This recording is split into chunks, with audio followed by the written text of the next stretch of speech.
Hello friends, साल 1945 5 दिसंबर दोपहर के 2:10 यूएस नेवी के 5 टॉरपीडो बॉम्बर विमान फ्लोरिडा से टेक ऑफ करते हैं। इस फ्लाइट को कहा जाता है फ्लाइट 19। अपना एक 3 घंटे का रूटीन ट्रेनिंग मिशन करना, यानी ये कोई स्पेशल उड़ान नहीं थी। अपने रेगुलर ट्रेनिंग मिशन कंडक्ट करने के लिए ये उड़ान भरी गई। फ्लाइट में 14 क्रू मेंबर्स हैं, जिनको लीड किया जा रहा है एक फ्लाइट लीडर के थ्रू, जो कि एक बहुत एक्सपीरियंस पायलट हैं और वॉर वेटरन भी हैं। ये 5 प्लेन उड़ान भर के ईस्ट की डायरेक्शन में फ्लाई करते हैं फ्लोरिडा से। सब कुछ बिल्कुल नॉर्मल चल रहा होता है, मौसम भी बहुत ज़्यादा साफ होता है। मगर 2 घंटे बाद इनके स्क्वाड्रन लीडर रिपोर्ट करते हैं कि अचानक से उनके कंपास में प्रॉब्लम आ रही है। इनका कंपास काम करना बंद कर जाता है। ये अपना बैकअप कंपास निकालते हैं, लेकिन बैकअप कंपास भी फेल। इनको ये बिल्कुल भी नहीं पता होता कि इनकी एक्चुअली पोजीशन किधर है। ये बाकी प्लेन के पायलट से पूछते हैं, मगर उनके इंस्ट्रूमेंट्स भी मेल फंक्शन करने लग जाते हैं। स्क्वाड्रन लीडर का नाम है लेफ्टिनेंट चार्ल्स कैलर टेलर। और कंपास खराब होने के बाद काफी कंफ्यूजिंग मैसेजेस सुनने को मिलते हैं रेडियो ट्रांसमिशन से। टेलर बोलते हैं, Both my compasses are out and I am trying to find 4th Lauderdale, Florida. I am over land but it is broken. I am sure I am in the Keys but I don't know how far down. And I don't know how to get 4th Lauderdale. Weather आहिस्ता आहिस्ता बहुत ज़्यादा ख़राब हो जाता है और शाम के 4:56 हो जाते हैं। टेलर को लगता है कि उनके जहाज़ अब गल्फ ऑफ मैक्सिको के ऊपर फ्लाई कर रहे हैं। उनको वापस फ्लोरिडा जाने के लिए ईस्ट की तरफ फ्लाई करना होगा, तो इसीलिए वो अपने सारे प्लेन्स को कमांड देते हैं कि ईस्ट की तरफ फ्लाई किया जाए। मगर फ्लाइट के कुछ क्रू को लगता है कि वो एक्चुअली इस टाइम ईस्ट में है, उनको वेस्ट की तरफ जाना चाहिए। इस ऑर्डर के एकदम बाद उन प्लेन में से एक प्लेन से रेडियो ट्रांसमिशन सुनने को मिलता है। Damn it, if we could just fly west, we could get home. Head west, damn it. यानी बाकी क्रू मेंबर को शक है कि उनको वेस्ट की तरफ फ्लाई करना चाहिए वापस घर जाने के लिए। मगर मौसम बिगड़ता रहता है। सूरज चला जाता है और पूरा अंधेरा छा जाता है। इस टाइम माना जाता है कि प्लेन्स 370 किलोमीटर ईस्ट में थे फ्लोरिडा के। और शाम के 7:04 पे टेलर की तरफ से आखिरी रेडियो ट्रांसमिशन आता है। All planes close up tight. We'll have to ditch unless landfall. When the first plane drops below 10 gallons, we all go down together.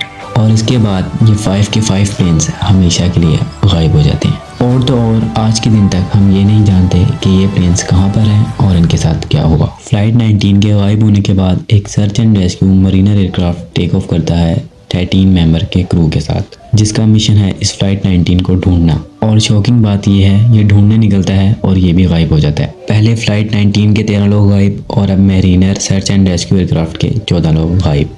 इसके कई दिनों के बाद एक बहुत बड़ा एयर एनसी सर्च ऑपरेशन बुलाया जाता है। उस टाइम का one of the largest search operation in दोनों फ्लाइट्स को ढूंढने आता है। लेकिन अफसोस के साथ कोई अता पता नहीं मिलता। ना तो किसी इंसान की बॉडी मिलती है, ना तो कोई एयरक्राफ्ट का पीस मिलता है। इंटरेस्टिंग चीज़ ये है, जहाँ वो दोनों एयरक्राफ्ट गायब होते हैं उस जगह को आज हम बरमूदा ट्रायंगल के नाम से जानते हैं। Over the past 50 years, 3,000 ships and 100 planes have gone missing in a mysterious stretch of water in the Atlantic Ocean. Ships have gone missing, planes have gone missing. Known as the Devil's Triangle. A source of intrigue, legend, and fear. This is the Bermuda Triangle. लेकिन इस वाक़े से 10 साल पहले कुछ ऐसा ही scene एक जहाज़ के साथ हुआ था और वो बच के वापस आ गया था। 19 साला ट्विन जॉर्ज एंड डेविड रोथस्टाइल, इन सब लोगों को अचानक जब अपने फादर की डेथ की न्यूज़ मिली तो इन लोगों को अपने प्राइवेट एयरक्राफ्ट में बैठ के अपने होम टाउन वापस जाना पड़ा। अभी जहाज़ को बरमूदा ट्रायंगल के समुंदर के ऊपर 20 मिनट ही हुए थे तो इनको पायलट ने बताया कि जहाज़ के तमाम इंस्ट्रूमेंट्स काम करना बंद कर गए हैं। और ना ही पायलट को फ्यूल का अंदाज़ा था और ना ही उसका रेडियो काम कर रहा था और ना ही उसे ये पता था इस वक्त वो किस डायरेक्शन में जा रहा है। इन दोनों भाइयों का ये कहना था कि हमें इतनी ऊंचाई से ना तो कोई शिप नज़र आ रही है और ना ही कोई ज़मीन का टुकड़ा। बस इन दोनों भाइयों को ऊपर से सिर्फ पानी नज़र आ रहा था, इसके अलावा कुछ भी नज़र नहीं आ रहा था। इतनी ही देर में पायलट के पसीने छूटने लग गए और वो बेहोश हो गया। मगर अच्छी बात ये थी कि जहाज़ में को पायलट भी था जिसने जहाज़ का कंट्रोल संभाल लिया। चंद घंटों की मुश्किलात के बाद आखिरकार इन लोगों को ज़मीन नज़र आ गई, जहाँ इन लोगों ने अपना जहाज़ को एमरजेंसी लैंड करवाया। और कहीं सालों बाद जब बरमूदा ट्रायंगल अपने मिस्टीरियस वाक़यों की वजह से बहुत पॉपुलर हो गया, तब इन दोनों भाइयों को पता चला हम खुद भी इस चीज़ का शिकार हुए थे और खुशकिस्मती से ये दोनों भाई बच भी गए। और 2015 में एल्फेरो नाम की एक कार्गो शिप फ्लोरिडा से प्यूर्टो रिको जा रही थी, जो 1 अक्टूबर 2015 वाले दिन रडार से गायब होगी। उसके बाद यूएस कोस्ट गार्ड्स और एयरफोर्स ने मिलकर कंबाइंड सर्च ऑपरेशन शुरू किया और पूरे 1 महीने की सर्च के बाद एल्फेरो सतह समुद्र से 15,000 फुट नीचे समुद्र के एंड में मिली। शिप के पायलट से जब आखिरी कांटेक्ट हुआ था तो ऐसा लग रहा था कि शिप के अंदर पानी आ गया और वो अल्फारो से होने वाला आखिरी कांटेक्ट था। इसके बाद 23 फरवरी 2017 टर्किश एयरलाइन का एक जहाज फ्लाइट TK-183 क्यूबा के शहर हवाना में लैंड करना था। तो इसी वजह से इस जहाज को बरमूदा ट्रायंगल के ऊपर से गुजरना पड़ा। लेकिन अचानक पायलट ने कंट्रोल टावर को रिपोर्ट की कि जहाज बहुत इब्नॉर्मल बिहेव कर रहा है, जिसकी वजह से पायलट ने जहाज की फौरन डायरेक्शन बदल दी। हवाना के बजाय डलस एयरपोर्ट पे जहाज को लैंड करवा दिया। इस पायलट ने डलस एयरपोर्ट पे जहाज लैंड करवा के 440 पैसेंजर्स की जान बचा ली। और इस तरह के बहुत से वाकयात बरमूदा ट्रायंगल की हदूद में पेश आ चुके हैं। कहीं तो ऐसे इंसिडेंट्स हैं जो रिपोर्ट हुए और जिनकी लिस्ट विकीपीडिया पे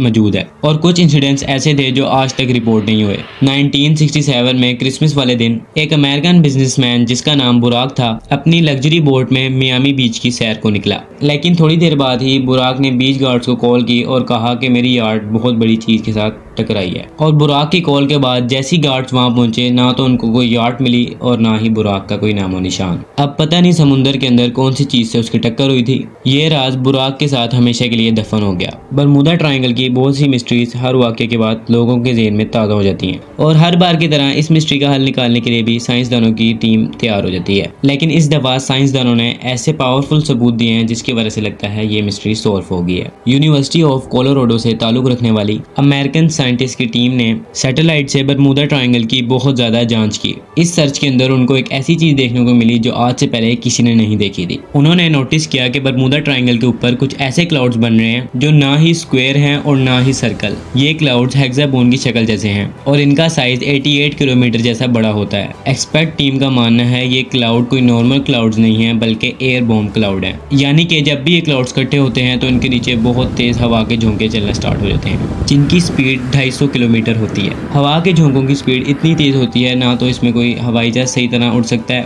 और तो और पानी के अंदर जो लहरें बनती हैं इसके अंदर कोई बड़ी से बड़ी बोट भी सर्वाइव नहीं कर सकती। साइंसदानों का कहना यह है कि बरमूदा ट्रायंगल के अंदर होने वाली मिस्ट्रीज की एक ये भी बहुत बड़ी वजह हो सकती है। तो मैं उम्मीद करता हूँ कि आप लोगों को ये वीडियो अच्छी लगी होगी। अगर आप लोगों को ये वीडियो अच्छी लगी है तो चैनल को सब्सक्राइब कर लें ताकि मैं जल्दी ही आप लोगों से एक नई इंटरेस्टिंग वीडियो के साथ मिलूँ।